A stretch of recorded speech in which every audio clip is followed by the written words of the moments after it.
And joining us now on the debate, Deputy Grand Chief Mike Metatawabin from the Anishinaabe Aski Nation, Pamela Palmater from the Department of Politics and Public Administration at Ryerson University, Ron Jameson from the Association of Iroquois and Allied Indians, Randall Phillips from the Canadian Council for Aboriginal Business, and Douglas Anderson from the Faculty of Law at the University of Toronto. Okay, everybody, thanks for joining us this evening for this discussion. You heard what the minister had to say. I want to read one excerpt from the report of the Ipperwash Inquiry to get us started here. Here's Judge Sidney Linden. The complexity and importance of Aboriginal issues has outgrown the institutional arrangements dedicated to them within the provincial government. I have concluded, therefore, that the provincial government should create a Ministry of Aboriginal Affairs with a clear mandate and authority, with its own minister, with a seat at the cabinet table, and deputy minister, and its own budget. Creating this ministry would go a long way towards ensuring that Aboriginal issues receive the priority and focus they deserve, and it would also herald a commitment by the province to a new, constructive relationship with Aboriginal peoples. Okay, Douglas, that's the recommendation. You heard the minister's response to whether or not the government was adhering to that recommendation. What's your view? Well, I mean, I think the key point from Justice Linden's recommendation there involves the seat at the table.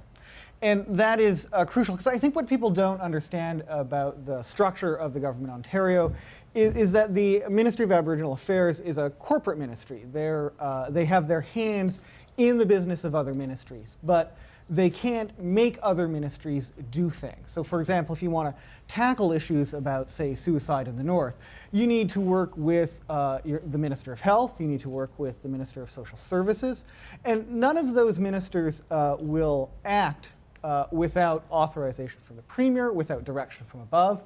And to get those interests represented around the cabinet table, you need a full-time and engaged minister. It's not enough at the end of the day to have someone be doing this part-time. Now, I like Minister Bentley. He's been a great Attorney General. He's a great minister before that.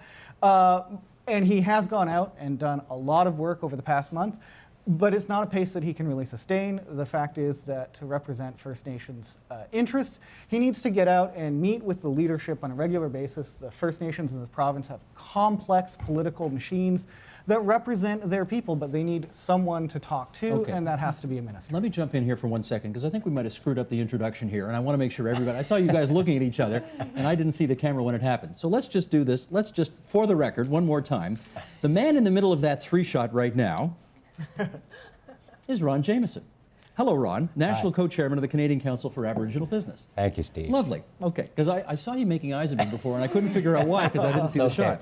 Not a problem. Okay, and Randall Phillips, who's over there in the red shirt, is the Grand Chief of the Association of Iroquois and Allied Indians. Yes. Are we all straight now? We are. Perfect. Okay. And he's a better chief than I am.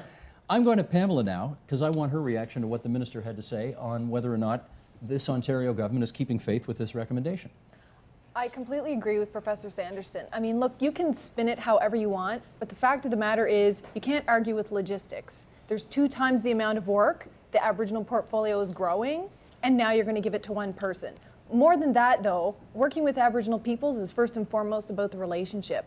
In June 2007, after the Ipperwash Inquiry, the Premier said, "This standalone ministry is our significant and symbolic commitment to a new relationship."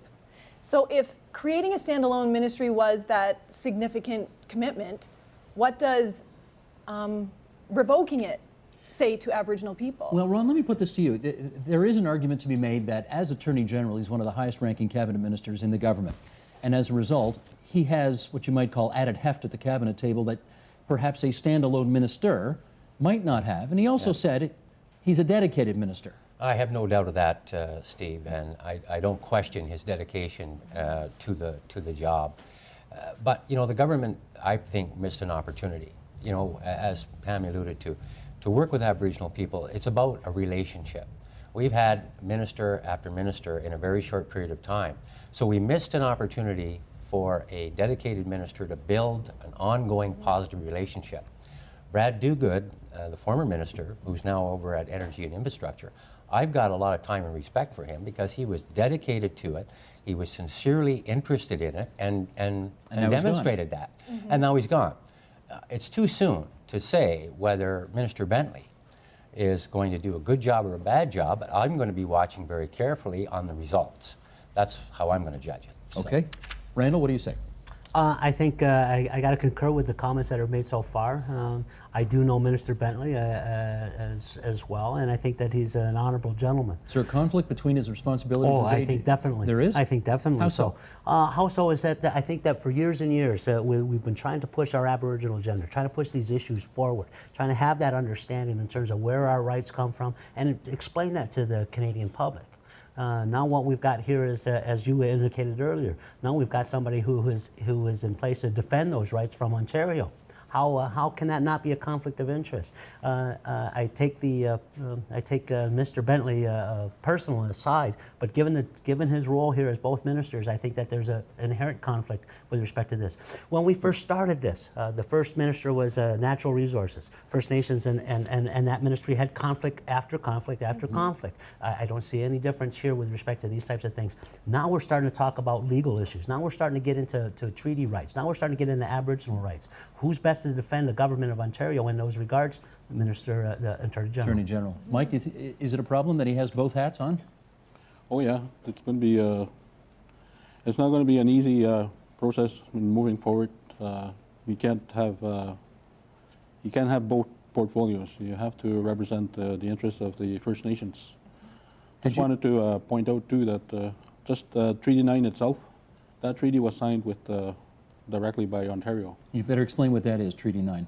Treaty 9 is our territory in Northern Ontario, and that's when back in 1905, treaty was entered into with the. At the time, it was said it was with Canada, but we also have proven that it was Ontario who played a major role in signing that treaty. So we have a direct relation, and with that in mind, we need to have a standalone ministry that we can deal with the various issues. Well, that we he deal says you still have a standalone ministry.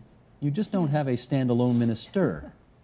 Well, you know, you still, like, you have to have a minister to deal with these issues. Well, you do. You can't, it won't work. Pamela, he says you do have a minister prepared to tackle these issues. He's Yes. just not, that's just not his only job, that's all. And he doesn't stand alone. However, I'm not looking forward to the day when he's standing in Parliament saying, okay, 1 minute. Yes, we're going to have to arrest the protesters at this place, but just a minute. But we're working on a new positive relationship. I don't see those two things being compatible. Douglas, let me put this to you, because you were an advisor before it was the Ministry of Aboriginal Affairs. The Ontario government dealt with Aboriginal Affairs, and you were an advisor to them. That's true, sir. And this is going back how many years now? 4 or 5. 4 or 5 years. How effective, okay, there was no ministry, then there was a ministry. How much better is it to have a ministry to implement government policy than it was in the days when you were there? Well, the primary difference between a ministry and what existed when I was there, which was the Ontario Native Affairs Secretariat, is that the secretariats are small. And so this is a bulked up version. It's got more staff. And on the civil service side, the key difference is that the ministry has its own deputy minister. So the deputy minister is then able to coordinate with other deputies and other ministries. So that's a big deal. That's a big deal. But and it is true that the Ministry of Aboriginal Affairs is a small ministry. So if in the Premier's infinite wisdom, it must be combined with another ministry. The right ministry is Intergovernmental Affairs, which sends the right message to First Nations and says, we think of you not as stakeholders, but as another order of government. And if you want to do it right, if you want to get the structure right, and if you get the structure right, you can get the right results, that portfolio should be held by the Premier himself. Because then ministers get direction from the Premier. They're all able to pull together. They But all row everybody in the wants same that, direction. Douglas. Everybody wants the Premier to be their minister. I remember when he had research and innovation, and that community thought, isn't this great, we've got the Premier. But then the Premier passed it off to somebody else, and then it's not so great anymore. Well, they still have time left in the mandate. There's a good amount of time, and they fumbled the ball here, but it's not too late to do the right thing. And if the Premier or staff are listening, I highly recommend you treat First Nations people not as stakeholders who need a minister, but as another order of government. That sends the right message, and by combining with intergovernmental affairs, you send that message. Ron, that's a controversial message to send, though. There are lots of people in this province who simply don't see this as a nation-to-nation relationship. Well, it truly is, though, Steve. It truly is. And, you know, the one thing the minister said earlier, which was absolutely true, is that you know, the First Nation people at least, and there are other Aboriginal groups in Ontario for sure, but for First Nation people, their relationship is with the federal government. And he mentioned about difficulty in getting the federal government involved. They have to, meaning the federal government, has to step up and accept their responsibility. And that's part of the problem in Caledonia. And I want to talk about Caledonia, Steve. Hold off on it, because I'm going to All get there. I'm going to get there. I want to talk about the youth All right. suicide first, because I think this is such an urgent and shocking issue. I'm going to start by reading an excerpt that was in the Toronto Star last month, and then, Mike, I want to start with you, Deputy Chief Mike. Here we go from the Star. The loss of a full-time Aboriginal Affairs Minister in Ontario is, quote, a step backwards and flies in the face of findings of the Ipperwash Inquiry, First Nations leaders warn. Faced with high unemployment, a youth suicide crisis in remote northern areas, and general frustration among First Nations people regarding land development, now is not the time to scale back gains made with Brad Dogood as the standalone minister, so said Grand Chief Stan Beardy. The Premier doesn't seem to see Aboriginal issues as worthy of a standalone minister, he added. This is backwards for us and very disappointing. Deputy Chief Mike, I want to raise this issue. You represent an area where 13 young people have taken their life, 80 have attempted to, all teenagers, all by hanging themselves. This is the James Bay Basin, and I want you, if you can, to describe how those appalling statistics affect the greater community that you represent. Well, it's something very shocking that when it happens, it totally catches you like off guard, and it really has an impact on the community. And at the same time, as communities, we need to look at that as well. We need to ask ourselves, something happened here, and what was that? What did it mean for the entire community? Do you know And- why it happens? Well, I was talking to a colleague earlier today, and he said that suicide is a symptom Of, of something deeper within the community or within families. is it economic, is it cultural, is it, what is it? Help us understand. Well, we have a wide history, a history faced with needing to adapt to change, constant change happening to the communities. From once thriving families living off the lands and territories, hunting and trapping, to being forced to live within the communities, like being corralled onto the reserves, and then hanging up the skills in like the traditional pursuits that they once enjoyed. You don't have that on reserve. Pamela, I'd like to go to you next. Can you help us understand? There are some Aboriginal communities where suicide is just not a factor. And then there are others, like the Deputy Chiefs here, where it's off the charts and scary. What are the variables that make one different from another? Well, this is nothing new, first of all. I mean, even RCAP identified the high suicide rates in First Nations communities as something that needed to be addressed. They even had a 3-part plan for all governments to look at and to work with First Nations to deal with it. They had the same kind of findings as more recent studies. For example, they say that communities who have been affected by cultural stress. So, for example, they're flown out of their communities for long-term hospitalizations. They're flown out of their communities for boarding schools. Their belief systems have been challenged. Things like that causes a severe amount of cultural stress, and in remote communities, they don't have the resources by which to deal with it. So, So suicide becomes an option. well, and the part of the problem is, the reason why you see epidemics is because if you see one person take their life, then youth, especially, consider that now an option, especially if over a long period of time, not just a few years, but decades and decades and decades of no change, no help, no resources. And one of the biggest factors is actually whether the community is moving forward with self-government, with cultural revitalization, and pursuing land claims. The communities that that address those three factors have far lower rates of suicide than other communities. Randall Phillips, you wanted to say. Well, yes, I just wanted to say that, first of all, it's a tragic issue. There's no doubt about it. But it's not isolated with respect to some of the communities that you've identified. Just recently in our territory, there was another youth suicide too as well. So just simply because they're not publicized as such, it doesn't mean that it's isolated in certain areas. What part of the problem is, and I think Pam started to identify it, is that there's quite an amount of challenge within a lot of First Nations communities when we talk about social issues, and that has an impact in terms of how you view yourself, how you view others, how you deal with these other kinds of things. When we talked about this other difference with respect to how these communities are, I put it down to this, and that's this idea of hope. Each one of us have this idea of hope, and when that's taken away from you, what options do you have? Then you look at other options with respect to perhaps even suicide, to these types of things. That's what we're looking at. Economic development is one way in terms of trying to change that, but it's not going to change overnight. What we have now is we have individuals, and unfortunately we got young individuals that haven't had an opportunity to really understand what it is to live in the world. And what they see is despair, what they see is challenge, what they see is conflict, what they see is all these things. That's why we need a good relationship. And when we get back to this notion of, is the Ontario government on the right path in terms of strengthening that relationship and moving on those wider issues, that's where we can start to look forward and put some hope back in our kids. And then we can start to change these things.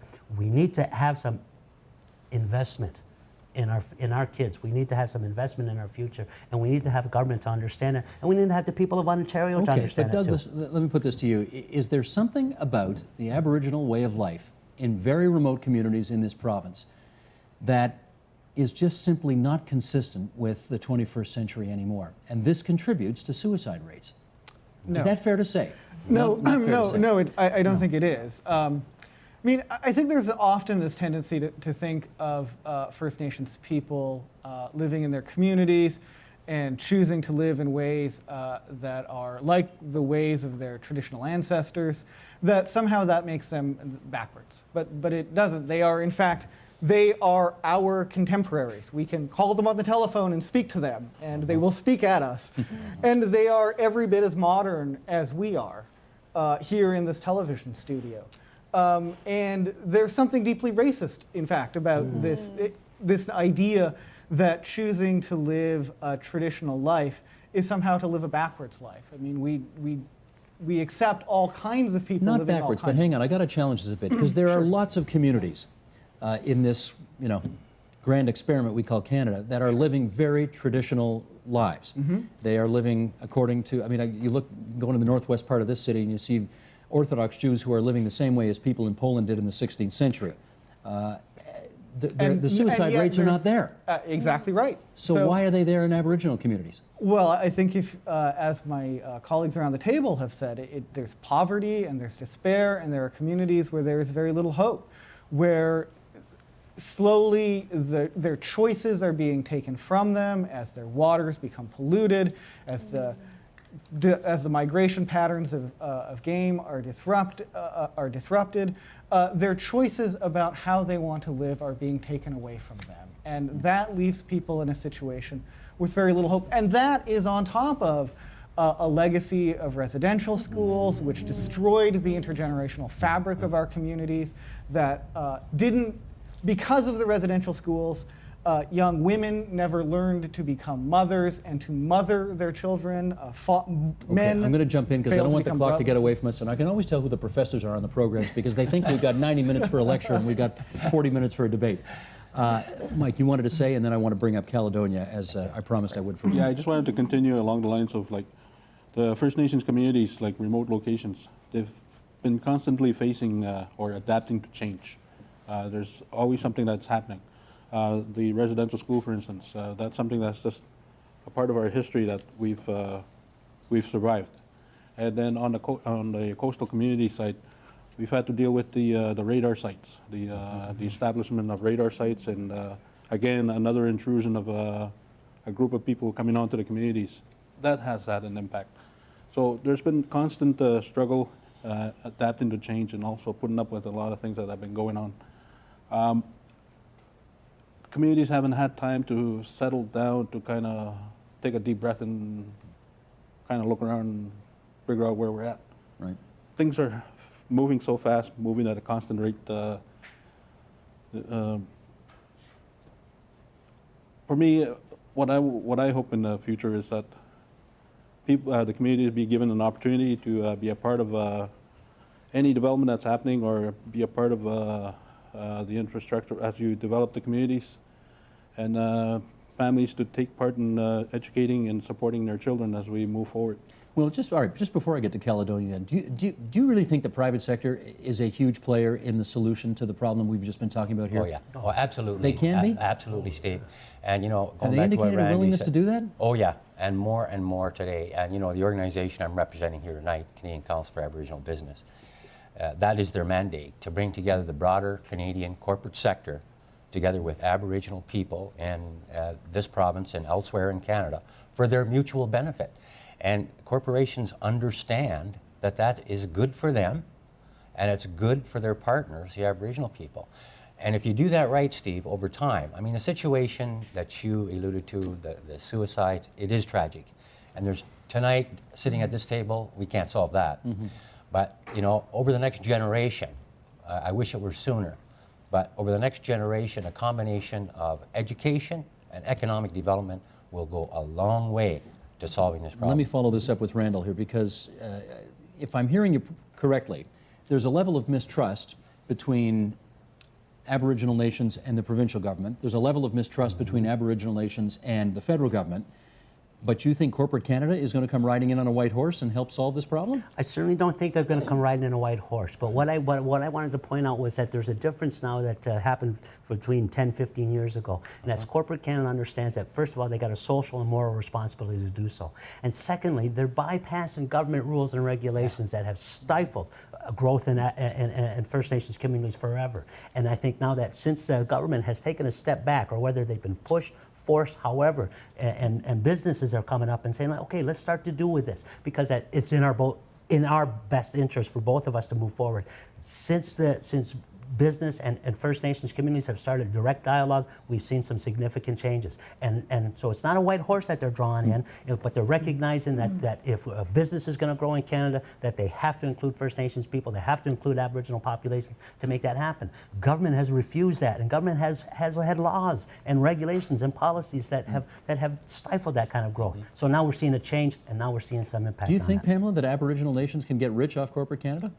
Well, I'd hate to think that the solution to social ills like suicide can all be boiled down to economic development. I don't think that's what anyone is saying here. But oftentimes, community members complain that the focus is on economic development. But there's other issues that come before that. How can you have a multi-billion-dollar project in a community if the community is struggling with capacity, with lack of education, with the day-to-day poverty issues, with tuberculosis, you know, flying out of your community every time you need a program or service. So self-government and strong governments and strong communities seems to me would be almost a prerequisite to inviting economic development, major economic development initiatives inside. Okay, now I'm going to fulfill my promise to Ron, because we're going to talk Caledonia. Good. But you're not going to like what I'm going to read for starters here, Ron. Here we go. This is from the National Post. Back in November of 2009, and then you get the first comment on this, okay, Ron? Yeah. Here we go. In the years since the mayhem began, the Ontario Provincial Police has made no secret that its officers weren't about to aggravate the situation by provoking the natives. In instance after instance, Caledonians complained that police stood by and watched natives violate the law. People came to believe that while they remained subject to normal legal expectations, the natives could get away with almost anything without fear of police interference. Why? The OPP were handcuffed by the, quote, policy implications of negotiation and reconciliation with natives, so said the Crown lawyer in the case. Policy implications. In other words, the politics of the situation. The effect of earlier confrontations with natives, particularly at Ipperwash and Oka, was to terrify Ontario's government into a state of near paralysis. Gee, Comment, sir. Did National Post write that? I'm shocked. You're shocked, I know. But listen, let me tell you that you know, I'm not a politician. I'm not a legal expert, but I can tell you this: more than 25 years ago, I sat on the Six Nation Council as an elected member for my district. We talked about land claims then, Steve. Not this specific claim, but many, many claims. And my father before me talked about land claims, as did his father. There has been zero movement at Caledonia. Why not? There's been zero movement on these claims for that period of time. So what you've got, Steve, is a great deal of frustration. If No, we you get know, that, if- but if why no s- progress? Why no progress after 200 years? I don't know. You're asking the wrong person. Ask the federal government why there's no progress. I've asked them. Many others have asked them.